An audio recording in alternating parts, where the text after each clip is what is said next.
বৈরী আবহাওয়া ও ভারী বৃষ্টিপাতের কারণে দুর্ভোগে পড়েছেন পটুয়াখালীর আমন চাষিরা। এই অঞ্চলে তলিয়ে গেছে ১৭০ হেক্টর আমন ও ৬০ হেক্টর সবজি বীজতলা। এতে ক্ষতিগ্রস্ত হয়েছেন চাষিরা। তলিয়ে যাওয়া এই বীজ রোপণ করতে পারবে কিনা তা নিয়ে আশঙ্কায় তারা।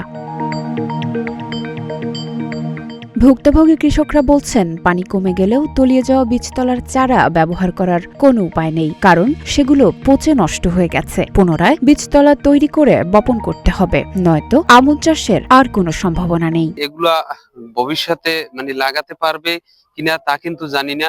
অধিকাংশ বীজ কিন্তু একদম পচে গেছে, বা ওগুলা দিয়ে আর কোনো ধান আশা করা যায় না। এতে কিন্তু কৃষক ভাইরা একটা মোটা অঙ্কের একটা ঋণের ভিতরে ঋণে পড়বে। পানিগুলো মোটামুটি স্বাভাবিক অবস্থায় আইছে, কিন্তু আমাদের যে বীজগুলো, আমন ধানের বীজগুলো, কিন্তু এগুলো আর রক্ষা করতে পারবো না। এগুলো সব তলাই গেছে, আর এগুলো সব পয়সাও গেছে। এগুলো দিয়ে আর কোনো কাজ হইবে না, নতুন করে আবার বীজতলা করতে হইবে, এছাড়া কোনো আর কায়দা নাই। স্থানীয়দের দাবি, চরমন্তাজপুর ইউনিয়নে খাল তৈরি করে পানি নিষ্কাশনের ব্যবস্থা করতে হবে। ছোট কালভার্টের জায়গায় দরকার বড় কালভার্ট, কারণ ছোট ছোট কালভার্ট মূলত কোনো কাজে আসে না। পানি জমে থাকে, জমিতে নষ্ট হয় ফসল, তাই তারা চান বড় কালভার্ট। সরকারের কাছে আমাকে দাবি, আমাকে চরমন্তাজ ইউনিয়নে এই খাল কাটটা পানি নামানোর ব্যবস্থা করা হইবে। আমাকে ছোট ছোট কালভার্ট দিচ্ছে খালি, এই কালভার্ট কিন্তু বড় কালভার্ট দিতে হইবে, নাহলে পানি নামে না, পানি বাজতে থাকে। পটুয়াখালী কৃষি সম্প্রসারণ অধিদপ্তরের উপপরিচালক ডক্টর মোহাম্মদ আমানুল ইসলাম এই মুহূর্তে আর কোনো বীজতলা তৈরি না করার জন্য অনুরোধ জানিয়েছেন সকল কৃষককে। কৃষি সম্প্রসারণ অধিদপ্তরের সকল কর্মকর্তা এবং আমার কৃষক ভাই বোনদেরকে অনুরোধ করব, আপনারা জানেন অতিবৃষ্টির কারণে পটুয়াখালী জেলায় ১৭০ হেক্টর আমন ধানের বীজতলা পানিতে নিমজ্জিত হয় এবং ৬০০ হেক্টর জমির সবজি বীজ পানিতে নিমজ্জিত হয়।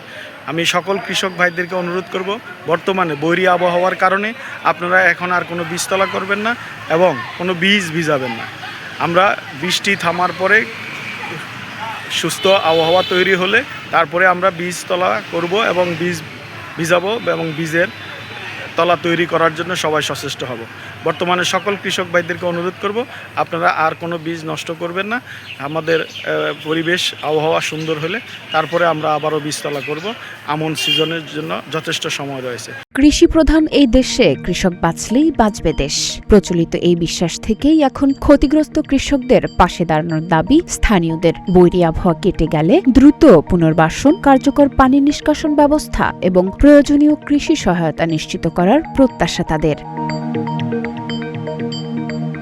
আইরিন পারভিন, প্রতিদিনের বাংলাদেশ।